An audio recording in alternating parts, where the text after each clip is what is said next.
Hi there, my name's Vince from mymatevince.com, and in this video today we're going to be setting up the PlayStation 4 Pro. Now this video is intended for beginners, so those that haven't set up a console before, or those of you that might not have set one up in the last 10 or 15 years.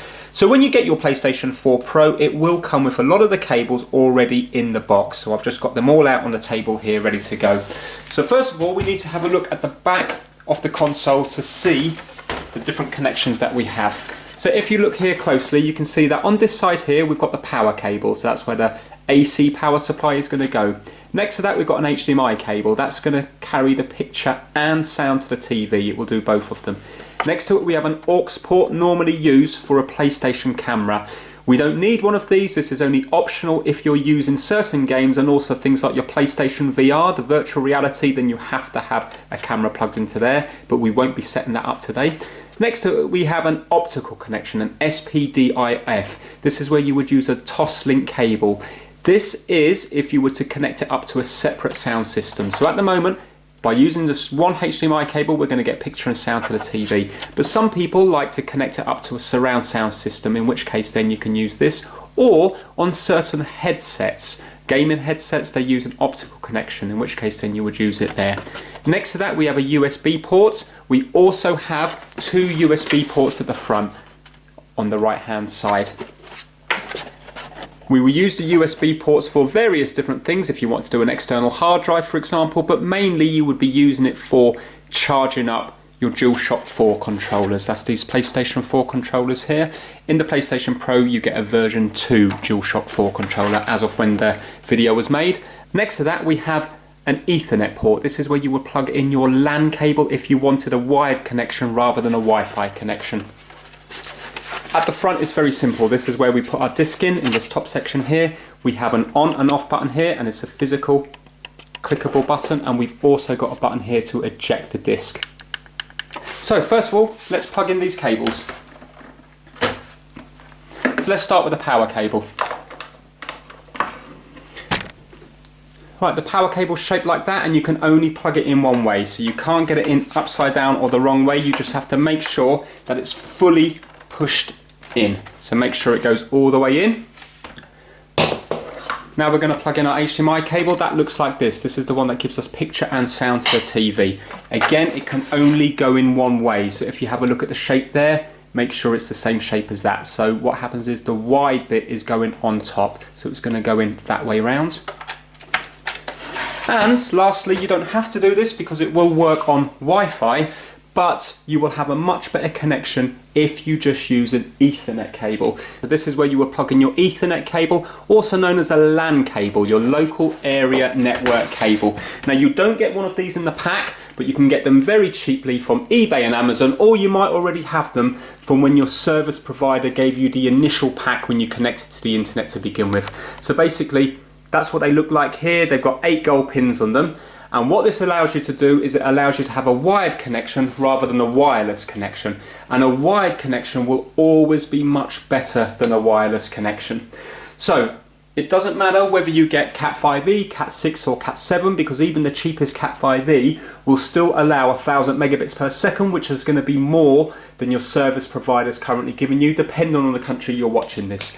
Right, if you're wondering where it plugs into, so one end goes in here and it's going to be gold pins up with the tab at the bottom, and it clicks into place like so, and then the other end is going to go into the back of your router. We call it a router, in other parts of the world you will know it as a router. This is a UK based one here. Again, it's what your service provider gives you. And if you have a look at this back one, we have 4 ports, and it says here Ethernet, gigabit Ethernet. So we would plug it into one of the yellow ones, not the red one, but one of the yellow ones, and we just plug it in. It doesn't matter which one it goes into, it can go into any of them. And then that will give us our wired connection. If you're going down the Wi-Fi route, again, you will need to have a look at the back of your router, and you will need to see what your router is called. So the SSID is the name of your router, because you need to connect to your one and not your neighbour's one. You will also need to make a note of the wireless key. They make it handy here because you can bring this over to your equipment, because this might be the other side of the house. It might not be called a wireless key on yours, it might be called a password or a passphrase, but either way what will happen is you will click on your SSID and then you will have to enter in your wireless key. I highly recommend, if possible, to go for a wired one. It's only if it's no way of getting a cable from here to here, then go for Wi-Fi. But if you can, use wired. So now we're going to turn it round. And what we're going to do is, we're going to charge up the PlayStation 4 controller. This is also called a DualShock 4. And what we need is, we need to get our USB cable that came with it. And if you have a look here, we've got one at the back, so we can charge it from the back, or we've got two at the front. And it does have to go in the right way around. So if you have a look, it's like split into two. Can you see here, there's white at the bottom and it's empty at the top. We want to put the white at the bottom, so it's empty at the top. That's the way we want to insert it. And we're just going to plug it in there like so. And then the other end is called a micro USB, and that's going to go into the top of the controller here. And again, it will only go in one way, yeah? So you can see that the top side is slightly bigger than the bottom side, so we need to put it in the way it fits. So the top side is going to go here like so. And then what will happen is, that will now charge our controller up when we've plugged in our PlayStation 4 to the AC power outlet on the wall. Now, first time we use this controller, we will have to plug it in to sync it up to the PlayStation 4 Pro via this cable here.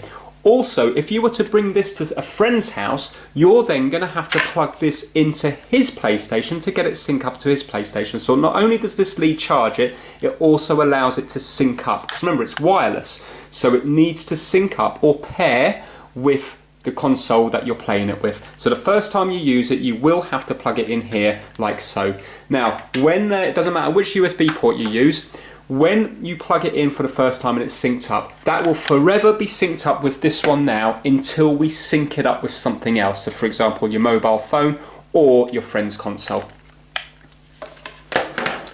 Now, we then need to plug in the other side of the HDMI into the TV. Now, depending on the TV you plug it into, you may have to plug it into a special port. So if we have a look at the back of this TV here, you can see that I've got my HDMI ports here, 2, 3 and number 1.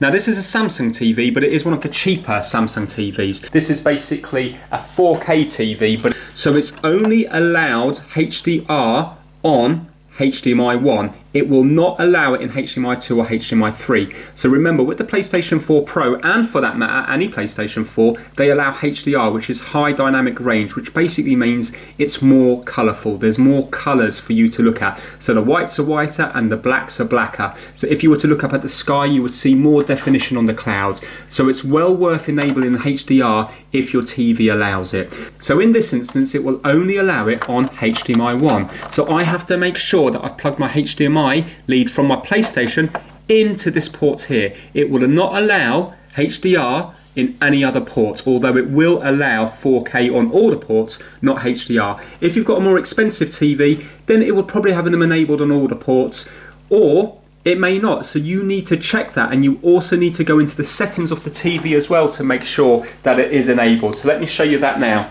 So we're going to turn our TV on. And what we're going to do is, let me just pop it on mute for the time being. What we're going to do is we're going to go to settings, this one here. Remember, it will vary on your TV. And I'm going to go across to picture. And on this Samsung TV, I need to go down to expert settings. Now on here, they don't call it HDR, they call it HDMI UHD color. And if I go on to enter on that one there, at the moment I've got it on because I also use this for my Xbox One S. But by default, that is set to off. So if it's on off, it's not going to enable HDR. You have to set that one to on. And just to prove that it doesn't work on HDMI 2 and 3 on this TV, on others it will, if I was to go there, it doesn't give me the option on HDMI 2 to turn it on, or HDMI 3, but it does on number 1. So double check that yours is definitely turned on HDMI UHD color if you've got a Samsung TV. If you've got LG, Panasonic or Sony or one of the other brands, you need to double check what they're calling HDR. So I'm going to go to close. So now I know that that's set up for port 1. So now we just need to turn on the PlayStation 4 Pro. So I'm going to go over to the wall socket and I'm going to turn it on at the wall.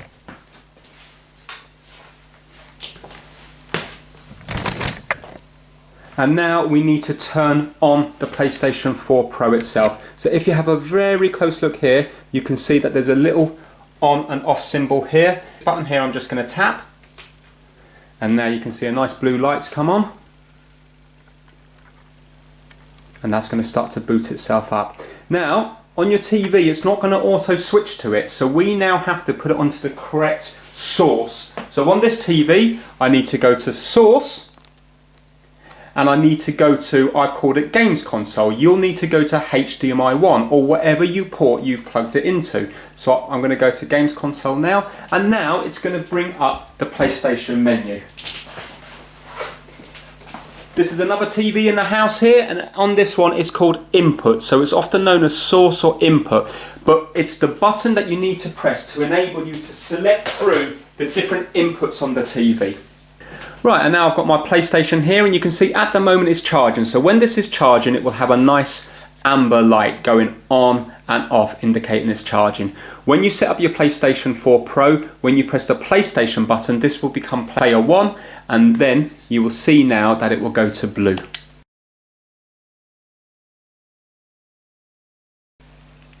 Now the first time you set it up, I have done a very long video on this where I've got the real setup of it. You will have to go through every single step, and you will have to set up a PSN account, so your PlayStation Network account. But basically, once that's set up, that's how you do all the cables and the Ethernet cable and stuff. So for example, if now you just want to double check that you have got HDR and 4K, if you go up using the left analog stick or the D-pad, and if you go across to where you have this toolbox here, this like workman's bag, then if you go to X, this is settings, go to X, and then if we were to go down and down to where it says sound and screen and press X, let's have a look at our video output settings. At the moment it's set to automatic, which is good. So let's press X, and it will bring up all the list here that my TV can handle. So as you can see, the bottom two here is 4K. You've also got 1080p. So depending on the TV, these two might be blanked out if yours is a 1080p. If yours is a 720p, all of these are going to be blanked out apart from 720. But if you leave it on automatic, then you know that the PlayStation 4 is going to give you the best possible picture that you can get. So let's press circle to get out of that. If you have a look, HDR is also set to automatic. And let's go down to video output information to see what I've actually got. Now, if you have a look up here, it says current video output signal. I've got 2840 times 2160 at 60 Hertz. So the 2840 times 2160 is the 4K resolution, and then 60 Hertz is the same as 60 frames per second. And a frame per second is basically, on a moving image, it's made up of frames. So for example, when my hand's moving down here now, it will be 1 frame, 2 frames, 3 frames, 4 frames, 5 frames, etc. And it's doing 60 of them per second, so it's going to look really smooth. And if you have a look down the bottom, it says HDR supported. But basically, we've got the best one here because we've got HDR supported and we've got 4K resolution at 60 frames per second, 60 Hertz. We're just going to press the PlayStation button to get back home. Now, once your controller's charged up, you can unplug this and it will stay in sync with the PlayStation 4 Pro. So now we can just use it as a normal wireless controller. Now, you do get a little headset in with the original pack that you get, but it's only a mono headset, so it's not the best. The microphone's okay, but your friends won't sound great through this. So if you're going to be using a lot of the online features, playing with friends and stuff, then it would be best to get yourself a decent headset to plug into there. Or you can get a wireless one that will plug into the optical connection at the back, or a USB version as well. But if you have a look here now, on the one that you get, be careful when you plug this in because it has got a microphone built into it. And if you have a look here, it will say mic on and off. So at the moment that's on, and if I was to do it there, it's off. So if we put it on now, everybody will be able to hear what you're saying. So if you're on some online chat thing, you know, playing on a game, multiplayer, and then somebody comes into the room and you're having a conversation with them, turn it off, otherwise everybody else in that party is going to hear what you're saying. So let me just show you this working, because the turn it off for a second. The PlayStation does have voice control. So if I was to turn it on and say, PlayStation, all commands, you can see now it's brought up the commands down the bottom. Start settings. Start settings. Home screen. And you can see you can work your way around using the voice commands. So right now I'm going to unplug that. The reason I had to keep shouting at it is because this isn't attached to me. This needs to be closer to your mouth. Now when it comes to playing a game, all we have to do is take the disc out and we need to put it in label side up, and it will take it in for us. So when we're handling our discs, just be very gentle with them, either handle them from the middle or the edge here. And then all we need to do is we need to put it in this top section here, and the PlayStation will bring it in for us. So I'm just going to offer it up, and now it's going to take us in there. The first time you play a game, it's going to take about 15 to 20 minutes or sometimes more before it fully loads up, because it's got to get all the data off the disc onto your hard drive. But then after that, it's just a case of inserting the disc and it will just work straight away. So when I press X now, it's going to start loading up that game. Now, let's say now that it's fully loaded up and we're finished with that game. What we have to do is hit the PlayStation button, and it's going to bring us back to this menu here. And then if we hit the option buttons when we're over the game, so right now you can see that we're over the game, we'll just press the options button and it brings up this here. Now we can press close application and it will just close the game down, and it will keep the disc in the PlayStation so you can play it again. But if you want to play a different game, just go down to remove disc and then press X. And then what will happen is in about 15 or 20 seconds, the PlayStation will eject the disc. And there we go, we can just take it out again, nice and gently. So it's always label side up, mirror side down. Now we also have an eject button here, so if we were to have gone to close application instead and the disc was going to stay in there, we could have just pressed the eject button and then it would have ejected the disc for us.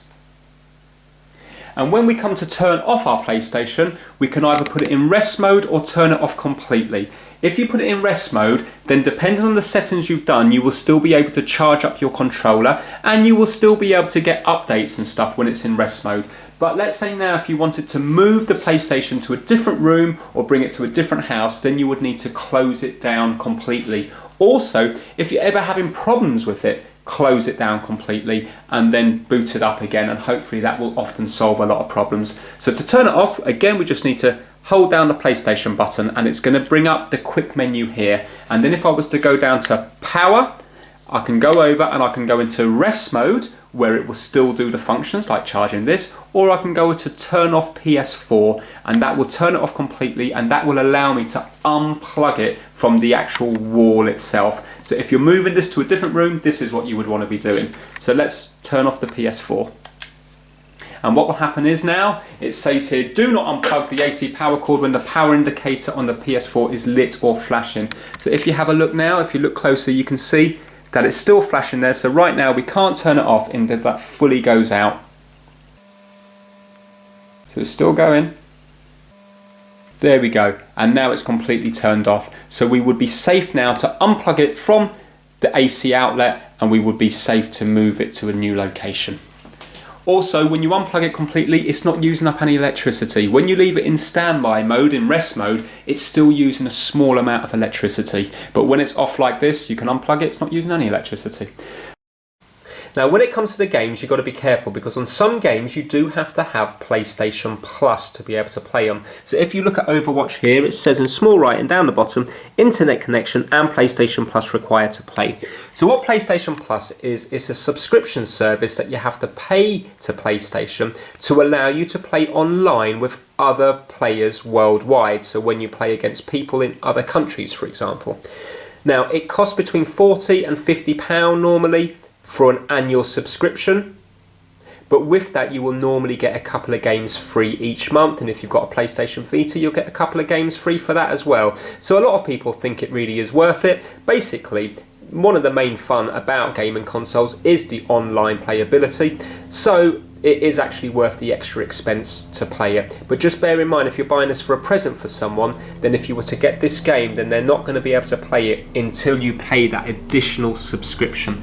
And also, you need to know that you've got enough space. So on that PlayStation Pro, I've got 1 terabyte of space, which is the same as 1,000 gigabytes of space. And if I was to play this game here, it's going to take up 43 gigabytes. Ratchet & Clank's going to take up 27 gigabytes, and Overwatch is going to take up minimum of 20 gigabytes. So you can see how if you've got a lot of games you will soon eat through that. So roughly speaking, you're going to get over 20 games of this size on that 1 terabyte. But if you go over, it's not a problem, because you can just buy yourself an external hard drive, for example a 1 or 2 terabyte one, and then you'll be able to load loads more games up. Also, parental controls. If you're setting this up for younger children, then you might want to limit what games they can play. So for example, if you have a look here, if you were to set up the players ages 3 to 6, they can only play games that are labelled as 3. This is in Europe. And if you were to label it up as 12 to 15, they can only play games that are labelled as 12. And you can clearly see on the games here, to play Horizon Zero Dawn, it says 16, 7 on Ratchet & Clank, and Overwatch is 12. So if you were to set this one for 12 to 15 year olds, then you wouldn't be able to play Horizon Zero Dawn. So there we go. I hope you enjoyed that video. Please give it a thumbs up if you liked it, and please subscribe for more how-to videos. Take care. Bye now.